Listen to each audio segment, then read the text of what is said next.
మీరు మంత్రులుగా మాట్లాడి మీ సమస్యలు పరిష్కరించమని చెప్పినప్పుడు సంతోషపడ్డాను నేను. అప్పుడంతా రాజకీయ ఉపన్యాసాలు నడుస్తుంటే నేను ఊళ్ళని ఎత్తుకున్నప్పుడు ఆయన ఇచ్చిన మాట, కానీ ఆయన చేయలే. ఇవాళ ప్రజా పరిపాలన ఇవాళ నడుస్తున్న ప్రజా పరిపాలన కనీసం వీళ్ళన్నా రెక్టిఫై చేస్తారేమని చెప్పి భావించడం 16 నెలలు అవుతుంది, కాలే. అయితే ఒక బాధ అనిపించే అంశం ఏంటంటే, మేము ఇవాళ ఎట్లయితే మాట్లాడుతున్నామో మాలాగానే మాట్లాడే అనేక మంది మేధావులు పెద్దలు ఆ ప్రభుత్వంలో సలహాదారులుగా ఉన్నారు, బాధ్యతలు ఉన్నారు. నేనేమంటున్నా, అధికారం లేనప్పుడు మాట్లాడడం, అధికారం లాగానే నోరు మూసుకోవడం మేధావితనం కాదు, అది పచ్చి అవకాశవాదం అవుతుంది. నేను ఒకసారి నా 2 అనుభవాలు చెప్తా. జిహెచ్ఎంసీలో కార్మికులు సమ్మె చేస్తున్నారు.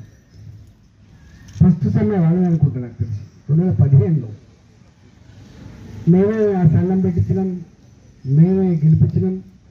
తెలంగాణ వస్తే బంగారు తెలంగాణ అంటే వాళ్ళు అనుకున్నారు 3000 4000 జీతం పెరుగుతాయని చెప్పి భావించి ఫస్ట్ పోరాటం చేసింది. మీకు ఐడియా ఉండుంటుంది. 15 విశ్వవిద్యాలయాల్లో పనిచేస్తున్నటువంటి 850 మంది పార్ట్ టైం లెక్చరర్లను క్రమబద్ధీకరించాలని ఈరోజు పెద్ద ఎత్తున మహాధరణ జరుగుతుంది.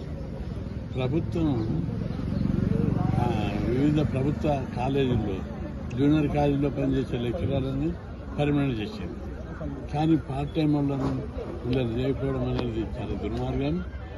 సుప్రీంకోర్టు తీర్పు సమాన పనికి సమాన వేతనం ఉంటే కూడా వీళ్ళకి 15 గంటల జీతం మాత్రం ఇస్తున్నారు.